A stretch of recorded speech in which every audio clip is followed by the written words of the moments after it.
Di sebuah kampung terpencil, ada warung mie rebus yang cuma buka tengah malam. Letaknya tepat di sebelah kuburan tua, dan hanya orang-orang tertentu yang bisa menemukannya. Rasanya terlalu nikmat untuk dipercaya, tapi siapapun yang ketagihan makan di sana akan kehilangan lebih dari sekadar rasa lapar. Selamat datang di kisah Warung Sebelah Kuburan.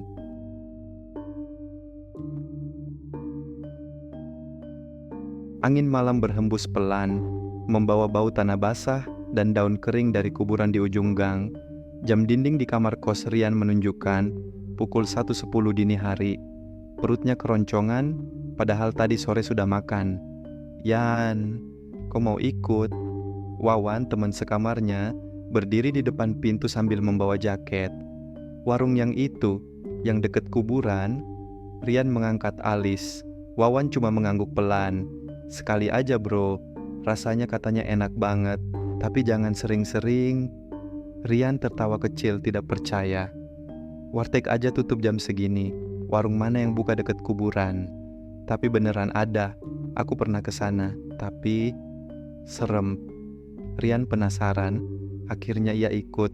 Mereka berjalan menyusuri gang sempit yang gelap, hanya diterangi lampu jalan yang redup dan suara serangga malam.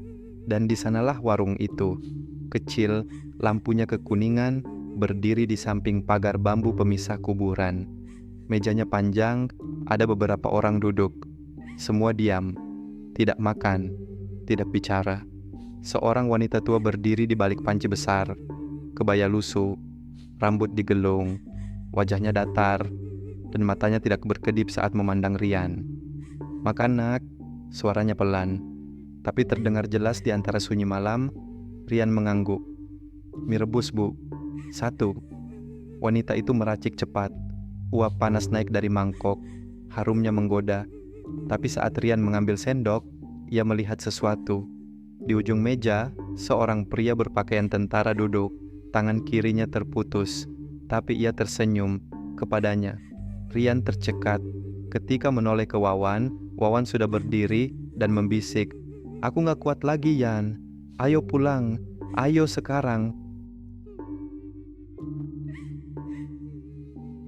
Langkah kaki mereka tergesa menyusuri gang. Wawan menggenggam lengan Rian kuat-kuat, seolah sedang dikejar sesuatu. Napasnya berat, matanya liar. Rian masih bingung. "Maksudmu apa? Siapa tadi yang duduk di ujung meja itu?" Wawan tidak menjawab. Dia hanya bergumam lirih, "Bukan manusia, itu bukan manusia." Rian menoleh ke belakang. Warung itu masih terlihat dari kejauhan, tapi sesuatu membuatnya merinding. Tak ada lagi pelanggan di sana. Meja kosong, dan Bu Ningrum berdiri di depan warung, menghadap ke arah mereka, masih dengan senyum itu, tanpa berkedip. Sesampainya di kos, Wawan langsung menutup pintu dan mengunci 2 kali. Ia duduk di lantai menggigil. "Kenapa kau nggak bilang dari awal?" bentak Rian. Wawan mendongak. "Aku udah pernah ke sana seminggu lalu." Ia mengangkat lengan bajunya. Di kulitnya ada bekas luka seperti cakaran panjang yang masih menghitam. "Setelah aku makan mie itu, aku selalu mimpi yang sama. Nanti jam 3 pagi akan ada yang gedor-gedor pintu ini. Tapi jangan dibuka Yan. Jangan sekalipun lihat ke belakang." Rian menelan ludah. "Terus kenapa kita masih hidup?" Wawan memejamkan mata. "Kita cuma belum dipanggil aja." Pukul 02.59, Rian terbangun. Bunyi jam digital masih menyala di meja. Kos sunyi. Tiba-tiba, tok, tok, tok. Suara pelan di pintu. Lalu terdengar suara Bu Ningrum, pelan dan serak. "Minyak ketinggalan, nak."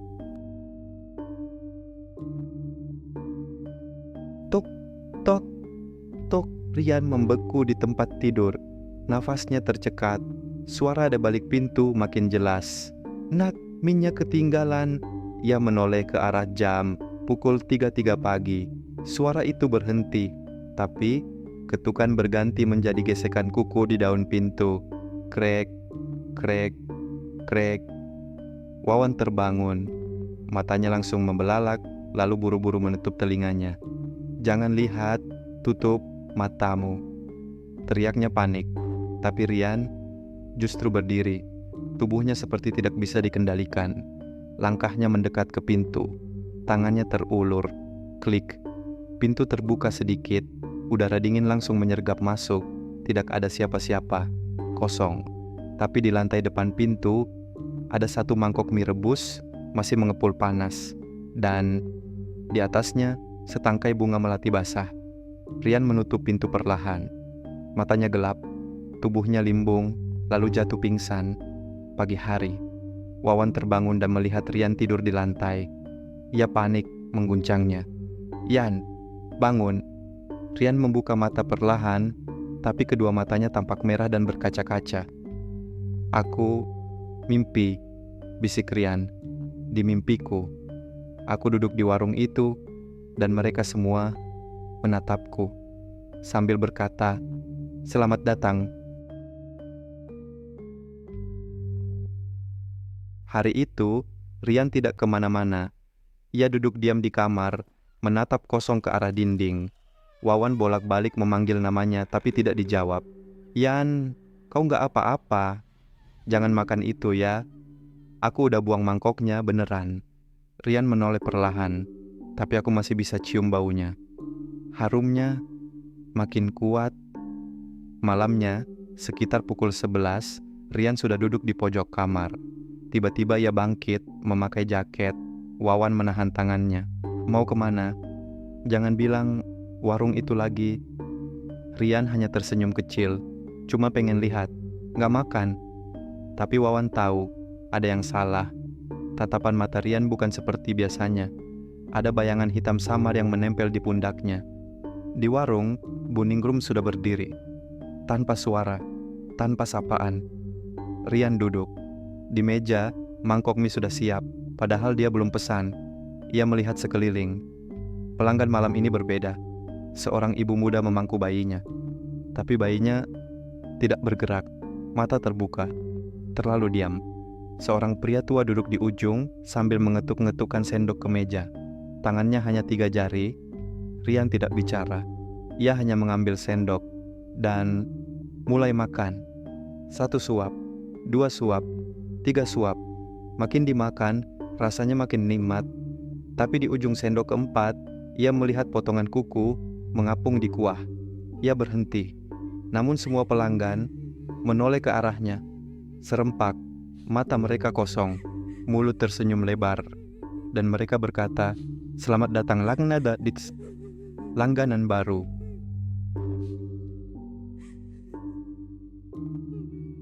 Rian berlari pulang.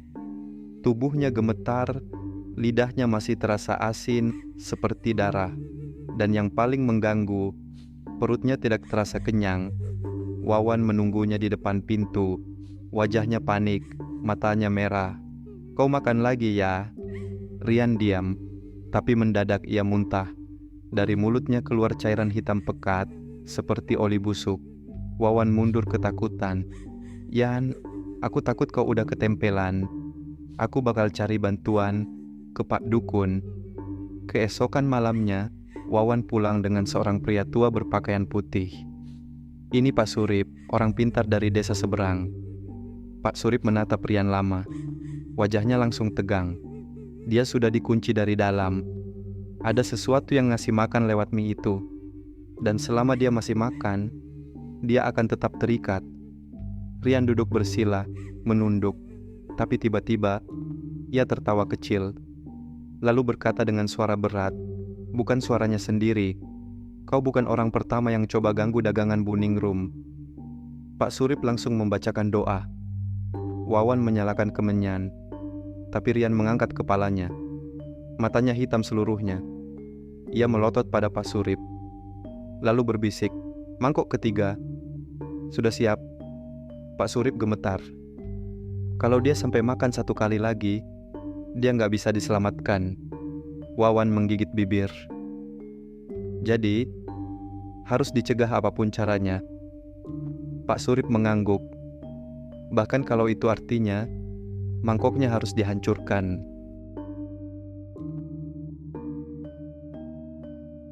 Malam mulai turun lagi. Langit mendung, Angin terasa berat. Di meja kos, Rian duduk sendiri. Matanya menatap kosong ke arah dinding. Di hadapannya, satu mangkok mie panas mengepul. Padahal tak ada yang memasak. Pak Surip dan Wawan bersembunyi di balik lemari, mengintai dalam diam. Kita harus hancurkan mangkok itu sebelum dia makan, bisik Pak Surip. Rian mengangkat sendok. Tangannya gemetar, seperti ada yang menarik. Uap dari mangkok membentuk wajah samar. Wajah Buningrum tersenyum. Wawan tak tahan. Ia berlari keluar dan menendang mangkok itu sekuat tenaga. Prak, mie panas tumpah ke lantai. Mangkoknya pecah. Rian langsung menjerit, tapi jeritannya bukan suara manusia. Ruangan mendadak gelap, lampu mati, angin berhembus kencang dari jendela. Sesuatu muncul dari balik tembok. Bayangan tinggi kurus, tubuhnya seperti dibalut kain basah, wajahnya kosong, tak bermata. Itu sosok asli Buningrum. Pak Surip berdiri. Ia mulai membacakan mantra dengan suara lantang. Bayangan itu meraung, bergerak cepat ke arah mereka. Tiba-tiba dari lantai muncul tangan-tangan hitam yang berusaha menarik Rian. Wawan memeluk temannya erat. "Bertahan, Yan, kau masih bisa balik." Pak Surip mengangkat pisau kecil dari bambu dan menusuk bekas luka di lengan Rian. Cairan hitam keluar seperti darah kotor. Bau busuk memenuhi kamar. Sosok Buningrum menjerit keras, lalu menghilang bersamaan dengan padamnya angin. Rian pingsan. Lama. Saat ia sadar, pagi telah datang. Wawan duduk di sampingnya, menangis lega. "Mie itu udah gak ada lagi, Yan. Buningrum juga gak muncul lagi." Rian memejamkan mata, tapi jauh di belakang pikirannya, ia masih bisa mencium aroma kaldu, dan di ujung lidahnya, rasa nikmat itu masih ada.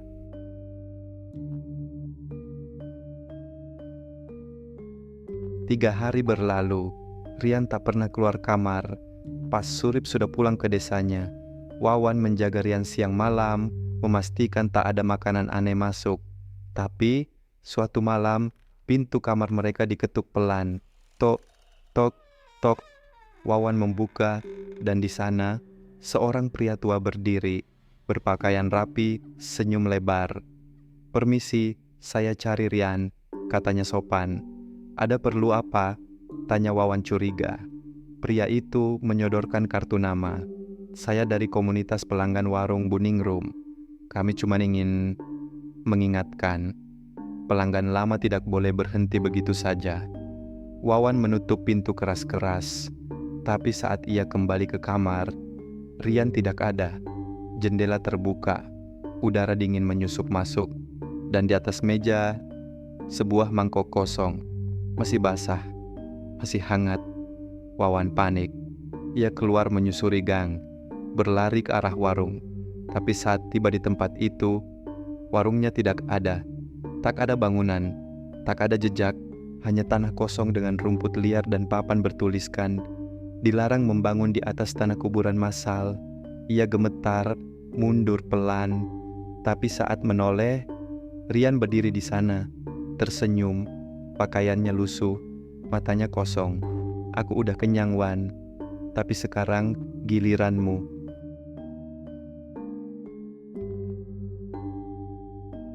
Wawan mundur pelan. Nafasnya memburu. Jantungnya seperti akan meledak. Rian berdiri diam dengan senyum kaku dan tubuh gemetar. "Rian, kau kenapa? Ayo pulang." Wawan mencoba menarik lengannya. Tapi Rian menatapnya tajam. "Warung itu gak pernah pergi, Wan. Cuma pindah tempat." Tiba-tiba, tanah di bawah kaki Wawan retak perlahan, seperti ada yang menggali dari dalam. Suara geraman samar terdengar dari balik bumi. Dan dari celah tanah, asap tipis keluar, membawa aroma kaldu. Rian melangkah mundur ke dalam bayangan. Langkahnya tak berbunyi. Wajahnya kini seperti orang mati, dingin, pucat, dan kosong. Wawan mencoba kabur. Ia berlari sekuat tenaga menyusuri gang. Tapi setiap gang yang ia lewati, sama. Temboknya sama. Lampunya sama. Langkahnya tak pernah keluar dari tempat itu. Ia kembali ke titik semula. Dan di sana, warung itu berdiri lagi dengan lampu kekuningan. Dan di meja depan, satu mangkok mie rebus menunggu. Wawan menangis. "Tidak, aku tidak mau makan." Tapi tubuhnya bergerak sendiri.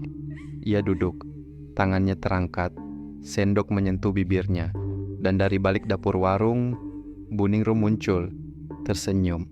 Matanya tetap tak berkedip. "Satu suap saja, Nak.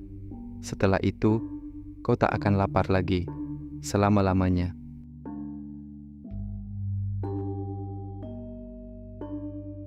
Wawan menatap sendok di tangannya. Tangannya bergetar, bibirnya menolak terbuka. Tapi sendok itu terus mendekat sendiri. Uap panas dari mangkok itu kini terasa seperti menggoda pikirannya. Lalu, suara Ibu Ningrum kembali terdengar. "Tahu tidak, Nak, apa yang membuat rasa mie ini begitu nikmat? Satu-satunya bumbu rahasia adalah kenangan." Wawan menggertakkan giginya. Ia berusaha melawan. Air mata mengalir. "Ini bukan aku," teriaknya dalam hati. Tiba-tiba, suara kecil terdengar dari belakang warung. "Mas Wawan, jangan dimakan." Wawan menoleh. Seorang anak kecil berdiri di bayang-bayang tiang warung. Rambutnya awut-awutan, bajunya compang-camping, matanya merah. "Aku dulu juga dikasih makan sama Bu Ningrum," ucapnya lirih. "Kalau Mas ikut makan, Mas gak bisa pulang." Anak itu menunjuk ke belakang warung. Di sana, ratusan mangkok kosong berserakan. Dan di setiap mangkok, terukir nama orang yang pernah makan. Wawan mencari-cari. Dan ia melihat namanya, Wawan Pradana, setengah terukir. "Kalau sudah diukir penuh, Mas gak akan balik," ucap si anak. Wawan tersadar. Ia melempar sendok. Mangkoknya terguling. Kuah panas tumpah ke lantai warung. Tapi lantainya bukan lantai biasa, tanah kuburan. Ibu Ningrum mendesis. Tubuhnya membusuk perlahan. Dari balik kebaya lusuhnya, keluar tulang hitam legam dan ulat-ulat kecil. Wawan berlari, meninggalkan warung, meninggalkan mangkok, meninggalkan Rian. Ia tak peduli lagi. Yang penting, ia belum makan.